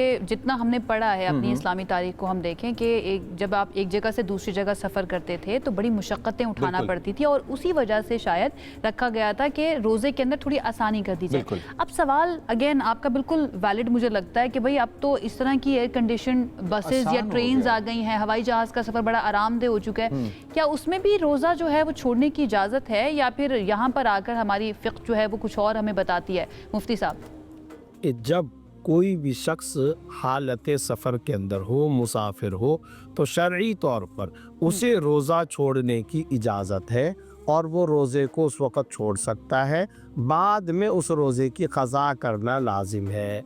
78 किलोमीटर तकरीबन अगर मसाफत के बराबर कोई शख्स सफ़र कर रहा है, वो ट्रेन, कार, गाड़ी, बस, हवाई जहाज़, किसी भी एतबार से तकरीबन 78 किलोमीटर अगर कोई सफ़र कर रहा है, इस कदर सफ़र का इरादा कर रहा है, तो ऐसी सूरत पे ज़ाहिर सी बात है कि वो मुसाफिर होगा और मुसाफिर पर शरअन रोज़ा रखना फ़र्ज़ नहीं है। दरअसल उनका इशारा इस बात की तरफ है कि वो शख्स तो तकरीबन मुशक्क़त के बगैर सफ़र कर रहा होता है, तो मुशक्क़त के बगैर सफ़र करने वाले मुसाफिर के लिए भी इस तरह की छूट और कंसेशन और रुख्सत है। तो उसका जवाब ये है कि जी हाँ, अल्लाह रब्बुल इज़्ज़त की तरफ से ये बाकायदा रुख्सत है। हदीस के अंदर आता है, हाज़ी सदका तसद्दक़ल्लाहु बिहा अलैकुम फ़अक़बिलू सदाक़तहु, ये अल्लाह की तरफ से सदका है, अल्लाह के सदक़े को कबूल करो। हाँ, अलबत्ता ये बात ज़हन के अंदर रखें कि अगर कोई आदमी मुशक्क़त वाला सफ़र ना कर रहा हो और वो रोज़ा रखे, तो रोज़ा रखना बेहतर है। कुरान करीम के अंदर जैसा कि अल्लाह ने फरमाया, वम तसूमू खैर लकुम, अगर तुम रोज़ा रखोगे तो ये ज़्यादा बेहतर होगा। तो खुलासा ये है कि अगर मुशक्क़त कम हो या किसी किस्म की परेशानी या दिक्कत ना हो तो रोज़ा रखना बेहतर है, और अगर रोज़ा कोई छोड़ देगा सफ़र की वजह से तो किसी किस्म का कोई गुनाह, कोई हरज, कोई मुज़ायका नहीं। शुक्रिया मुफ्ती साहब गाइड करते रहने के लिए, और इंशाल्लाह ताला हर एपिसोड में इसी तरह से हम हर ट्रांसमिशन में आपसे गाइडेंस के लिए फिर वापस आते रहेंगे। और इसी के साथ बढ़ते हैं एक छोटी सी ब्रेक की तरफ। See you on the other side. Break के बाद खुश आमदीद। अल्हम्दुलिल्लाह अल्हम्दुलिल्लाह तीसरा रोज़ा भी मुकम्मल हो चुका है कराची और उसके मज़ाफ़ात में। अज़ान मगरिब यानी कि वक्त इफ्तार हो गया है। आई होप आप लोगों का रोज़ा जो है वो बहुत अच्छे से गुजरा होगा। अब रोज़े के अंदर आजकल जो हम सिचुएशन देख रहे हैं, क्योंकि मौसम हो चुका है बहुत ज़्यादा तब्दील। वैसे तो मुझे याद है बहुत, मैं छोटी होती थी तो सर्दियों के रोज़े आए थे। सर्दियों में तो आपको पता है इतनी प्यास आपको लगती नहीं है। इस साल ठंड इतनी थी भी नहीं यार। नहीं, बीच में आई थी एक दो वेव्स इस तरह की जिसमें शदीद किस्म की ठंड थी, और मुझे तो लग रहा है मैंने पूरा दिन में ना एक गिलास पानी भी नहीं पिया, विच इज़ नॉट गुड। आप लोगों ने ये नहीं करना, ठीक है। अब रमज़ान जैसे ही शुरू हुआ है तो हमने देखा है कि मौसम हो चुका है तब्दील और आपको लगती है प्यास, और डेफिनेटली रोज़े में तो आप उस तरह से नहीं कर सकते हैं। तो अब कैसे मैनेज करना है, पानी कितना होना चाहिए, और पानी जो है वो सहरी में ज़्यादा पीना चाहिए या वक्त इफ्तार ज़्यादा पीना चाहिए, ये सारी चीज़ें आज हमने डिस्कस करनी है। और ये सर्दी गर्मी से मुझे एक और भी बड़ी इंपॉर्टेंट चीज़ याद आई है कि सर्दियों में भी डिहाइड्रेशन होती है, पता नहीं चलता, तो वो भी एक बड़ी ट्रिकी सिचुएशन है पानी को लेकर। बॉडी में ड्राइनेस फील होना शुरू नहीं हो जाती है, या फिर पिंपल्स निकलना शुरू हो जाते हैं। हाँ जी, यू कैन सी साइकिल खराब हो जाता है डिहाइड्रेटेड बंदे का, और व्हाट नॉट, और भी बहुत सारे मसले हो जाते हैं। हकीम आगा अब्दुल गफ्फार साहब हमारे साथ मौजूद हैं जो बात करेंगे आपकी सेहत से मुतालिक, और रमज़ान में पानी जो है वो कितनी ज़्यादा उसकी अहमियत बढ़ जाती है ये हम जान लेते हैं, और तरीक़ाकार क्या है। क्योंकि अक्सर लोग होते हैं सहरी में बहुत ही ज़्यादा पूरी पानी की बोतलें, बचपन में हम भी किया करते थे, और फिर जैसे ही इफ्तार आता है, इफ्तार के वक्त सबसे पहले खजूर से पहले होता है कि भाई वो या तो दूध सोडा होना चाहिए या फिर ना लाल शरबत होना चाहिए। आगा साहब से जानते, सबसे पहले तो मैं चाहूँगी कि आप पानी के बारे में बता दीजिए। मौसम हो चुका है तब्दील, और अब फील होता है आपको रोज़े के दौरान भी ना कि आपको प्यास लग रही है, किस तरह से पानी का इस्तेमाल किया जाए? सहरी में ज़्यादा करना चाहिए, इफ्तार में ज़्यादा करना चाहिए? एंड देन ब्लोटिंग के मसाइल पर आके जाके बात करते हैं। देखिए, बुनियादी तौर पर उसूल तय कर लें कि पानी कितना पीना चाहिए। साइंटिफिक उसूल दो हैं।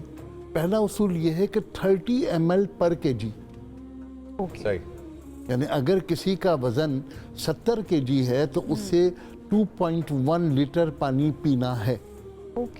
ये है उसकी ज़रूरत, इसलिए कि जो इंसान का जिस्म है वो 70 to 75% पानी है, सर्दी हो या गर्मी। सर्दी, ये तो बुनियादी उसूल है। अब जो दूसरा उसूल है वो ये है कि आपने पानी कितना जिस्म से ज़ाय किया है, फ्लश किया है, चाहे वो स्टूल की सूरत में, चाहे वो यूरिन की सूरत में, और चाहे वो पसीने की सूरत में। अब ये दूसरा उसूल आ गया। इस दूसरे उसूल को अगर आप मैच करेंगे तो सर्दी में आपकी पानी की ज़रूरत कम होती है। यस, प्यास कम लगती है, लेकिन जो आपकी ज़रूरत है वो आपके वज़न के एतबार से है। 30 ml पर kg, ये वो उसूल है जो आपको आपके जिस्म के निज़ाम को बेहतर करने के लिए ज़रूरी है। वरना अगर पानी की कमी डिहाइड्रेशन पैदा कर रही है तो मसाइल पैदा करेगी, डिहाइड्रेशन के साथ अगर वो खून गाढ़ा कर रही है तो मसाइल पैदा करेगी। बहुत सारे लोग कहते हैं पानी कम पीने से दिल का दौरा पड़ गया। यस, दिल का दौरा पड़ सकता है। अच्छा। इसलिए कि वो जो क्लॉटिंग है, वो जो शदीद प्यास की कैफियत है या शदीद डिहाइड्रेशन है, वो मसाइल तो पैदा करेगी। तो पानी के बारे में चंद उसूल तय कर लेने चाहिए कि हमें पानी कितना पीना है। जो पसीना निकल रहा है उसके एवज हमें पानी डालना है। ठीक है। तो गर्मियों में जो पसीना निकल रहा है वो 30 ml पर kg से ज़्यादा अपने जिस्म में डालना है। अच्छा आगे साहब, बॉडी के जो बेसिक फंक्शंस है, वाइटल्स, गट चल रही है, हार्ट चल रहा है, कुछ चीज़ें जो ऑटोमेटिक पे चल रही हैं आपकी, आपका जो एक बेसिक मेटाबॉलिज्म का स्ट्रक्चर है वो भी चल रहा है आपका। कितना ज़रूरी है कि हम पानी के अंदर जो न्यूट्रिशनल वैल्यू होती है, एक पानी है जो बिल्कुल ही साफ़ है, रिवर्स ऑस्मोसिस किया जी, पानी है उसके अंदर मिनरल सारे गायब हो गए हैं अब, ठीक है, और एक पानी है कि जो हम नेचुरल ज़मीन में से निकालते हैं पानी, जैसे स्प्रिंग वाटर भी कहा जाता है। कौन सा पानी है हेल्दी पीना, या पानी के अंदर हम कुछ ऐड कर सकते हैं उबालते वक्त, या पानी कंज्यूम करने का हेल्दी तरीका क्या है? देखिए, बुनियादी तौर पर तो मुख्तलिफ़ किस्म के केमिकल्स, जिसमें मैंगनीज भी है, मैग्नीशियम भी है, सोडियम भी है, पोटेशियम भी है, तमाम पानी में मौजूद होते हैं। मिनरल्स जो हैं उनको बिल्कुल निकाल देना कोई बहुत अच्छी बात नहीं है। यानी अगर आप देखेंगे तो पूरी दुनिया में जो बेहतरीन पानी है वो एक झील का पानी है और उसकी न्यूट्रिशन वैल्यू बिल्कुल ठीक है। ये जो हम लोग रिवर्स ऑस्मोसिस के ज़रिए तमाम पानी को बिल्कुल फारिग कर देते हैं और कहते हैं कि पानी फ़िल्टर हो गया है, तो वो फ़िल्टर ही हो गया और आपको भी फ़िल्टर कर देना उसने। अच्छा, ठीक है, आपके अंदर से मिनरल्स ड्रेन कर लेगा? बगैर मिनरल्स के मिनरल उसके अंदर से ड्रेन हो गए। जो आपको पानी की वैल्यू चाहिए या पानी के साथ आपको एनर्जी चाहिए वो तो ज़ीरो हो गई। लेकिन तो फिर इस बात को कैसे यकीनी बनाएं कि पानी साफ़ है जो आप कंज्यूम कर रहे हैं पानी, क्योंकि आपको पता होता है कि अगर टैप वाटर आ रहा है और वो ठीक नहीं है, आलूदा है, तो सबसे सेफेस्ट वे यही लगता है कि या तो फिल्टर कर लिया जाए या पानी को उबाल लिया जाए। और क्या तरीक़ाकार है? पानी उबाल कर उसे रख दिया जाए। ओके। अगर मैं अहादीस मुबारका का हवाला लूँ तो नबी करीम सल्लल्लाहु अलैहि वसल्लम हमेशा रखा हुआ पानी इस्तेमाल करते थे, जो हमने स्टोर किया हुआ यानी किसी प्याले में है और रखा हुआ है। वहाँ पर जो दीन के एतबार से शर्त है वो ये है कि पानी पीते हुए आपको पानी नज़र आना चाहिए। अच्छा। ये शर्त है। इसलिए कि अगर उसके अंदर कोई इम्प्योरिटी है तो वो आपको नजर आएगी। अब आप, मैं अर्ज कर रहा हूँ 1400 साल पहले इन तमाम चीज़ों को कितना केयर किया गया। पहली जो उसके लिए मेयार दिया गया वो ये कि पानी नजर आना चाहिए, पानी रखा हुआ हो। अब मैं पानी को रखा हुआ की बात देखूं तो मिनरल्स जो उसके अंदर एक्स्ट्रा है वो पूरे के पूरे नीचे बैठ जाएंगे। अब आप उस पानी को पी रहे हैं, पीने के लिए हुक्म यह है कि दिखना चाहिए। ओके, इसके बाद फिर पानी का जो उसूल है वो ये कि पानी पीना कैसे चाहिए। पानी हम पिएंगे उस वक्त प्यास लगेगी। प्यास का इजहार क्या है? हमारी ट्रेकिया में हमारे जो ग़िज़ा की नाली है उसके अंदर कहीं ड्राइनेस हो रही है, हमें उस ड्राइनेस को कम करना है। तो उसूल ये है कि पहला घूंट छोटा लो ताकि वो पूरी की पूरी नाली गीली हो जाए, दूसरा घूंट बड़ा लो ताकि कैपेसिटी बढ़ जाए, और तीसरे घूंट से अपनी प्यास बुझाओ। ये साइंटिफिक उसूल है और हकीकतन ये सुन्नत है। क्या तरीक़ाकार है? इफ्तार का वक्त हुआ, खजूर से आपने रोज़ा खोला, प्यास बहुत ज़्यादा लगी हुई है, यही तरीका है जिस तरीके से आपने बताया पानी पिए? कोई भी शख्स हो जिसने रोज़ा रखा हो वो निस्बतन ज़्यादा पानी पिएगा। जब वो निस्बतन ज़्यादा पानी पिएगा तो एंजाइम्स डाइल्यूट हो जाएंगे। उन एंजाइम्स की डाइल्यूटेशन को बचाने के लिए हमें बेसन का इस्तेमाल थोड़ा सा ज़रूर करना चाहिए ताकि हम उस पानी को एब्जॉर्ब करके अपने मैदे के एंजाइम की एक्टिवेशन को बढ़ा सकें। यानी कि नुकसान वहाँ पर आएगा जहाँ पर क्वांटिटी ज़्यादा होगी। क्वांटिटी ज़्यादा, एक से 2 पकौड़े फाइन, वो हमारी ज़रूरत है। ओके, बिल्कुल ठीक है। अच्छा, सोडियम वाटर रिटेंशन में भी हेल्प करता है, तो जिन लोगों को फिर ये मसला हो कि प्यास ज़्यादा लग रही है या पानी जिस्म में रुक नहीं रहा, तो उनका वो नमक वाला साइड भी पूरा हो जाता होगा पकौड़े से। यकीनन यकीनन वो अच्छा। और पानी ज़्यादा पीने से, क्योंकि हमारे गुर्दे का काम ये है कि पानी जितना भी आ रहा है उसे फिल्टर करे। जब वो फिल्टर करेगा तो जिस्म के नमकियात को भी फिल्टर करेगा। हम डिस्कस में ये लेकर आ सकते हैं कि किसी साहब के बारे में बड़ा मशहूर है, वो पानी ज़्यादा पीने से उनकी डेथ हो गई। जी, बड़े फेमस पर्सनालिटी हैं। ये कॉन्स्पिरेसी थ्योरी है। ब्रूस ली के बारे में ये कहा जाता है कि वो बहुत ज़्यादा पानी पिया करते थे, बट एक ये भी उनके बारे में सही है कि बहुत ज़्यादा पानी पीने की वजह से डेथ हो गई। यस, मैं अगर इसकी लॉजिक तलाश करूं तो स्ट्रेट अवे ये है कि जितना ज़्यादा आप पानी पिएंगे उतने ज़्यादा पेशाब के साथ आपके नमकियात खारिज होंगे। जिन लोगों को यूरिन ज़्यादा आ रहा है या उन लोगों को पानी ज़्यादा पीने की आदत है, उन्हें हमें हमेशा थोड़ा सा गर्म और थोड़ा सा नमकीन पानी पीना चाहिए। नमकीन से मेरी मुराद सोडियम क्लोराइड है, इसलिए कि सोडियम और क्लोराइड की कमी दरअसल उसके लिए मसाइल पैदा करती है। यानी कि फॉर्मूला ये है कि 30 ml पर kg 30 ml पर kg के हिसाब से आपको पानी पीना चाहिए। बिल्कुल ठीक है। इन द एंड में चाहूँगी कि आप आगा साहब इसके बारे में बता दीजिए कि सहरी के अंदर जो लास्ट मोमेंट अजान हो रही होती है और पानी की बोतल जो है ना वो मुंह को लगाई हुई होती है कि बस पानी किसी तरह से पी ले, उससे तो प्यास पे फ़र्क नहीं पड़ता, या फिर वो हेल्दी है तरीका? मुझे पता नहीं क्यों है आपकी बात के जवाब में ऊँट याद आ रहा है। ऊँट तो स्टोर कर सकता है ना, हम स्टोर नहीं कर सकते। स्टोर नहीं कर सकते। जब हम तय कर लें कि स्टोर नहीं कर सकते तो हम पानी की बोतल नहीं 4 बोतलें पी लें। दिल की तसल्ली हो जाती है, दिल की तसल्ली हो जाती है। वो मुझसे की ख्वाहिश होती है, दिल की तसल्ली होती है और कुछ नहीं। बिल्कुल ऐसे। बिल्कुल। थैंक यू सो मच, बहुत शुक्रिया। हकीम आगा अब्दुल गफ्फार साहब हमारे साथ मौजूद थे। आज पानी की अहमियत पर बात की है कि भाई पानी पीना बहुत ज़रूरी है। 30 ml पर kg आपको पानी पीना चाहिए। जितना आपका वजन है उसके हिसाब से आप अंदाज़ा लगा लीजिएगा, कैलकुलेट उसको कर लीजिएगा कि कितना पानी हो सकता है। और इसके साथ ही हमने आपकी सेहत के बारे में भी बात कर ली है और बाकी सारे सेगमेंट्स पर भी बात कर लिया। तो मेरे ख्याल से अल्लाह हाफिज़ करें। अल्लाह हाफिज़ करना चाहिए जी। अगली सहरी की तैयारी कर अगली सहरी की तैयारी करनी है। और मैं ज़रा सोचूं कि पानी ऐसी चीज़ है कि जो सांस की तरह है, लेकिन कभी सोचा नहीं आज तक हमने कि कितना ज़रूरी है इसको सही तरीके से अपनी ज़िंदगी में अपनाना भी और ज़्यादा ना अपनाना भी बड़ा ज़रूरी है। आपकी सेहत के मुताबिक ही होना चाहिए, आपकी ज़रूरत के मुताबिक होना चाहिए। हमें इजाज़त दीजिए जनाब, हमारी इस रमज़ान ट्रांसमिशन से इंशाल्लाह आपसे करेंगे कल मुलाकात। अपना ख्याल रखिए। अल्लाह हाफिज़।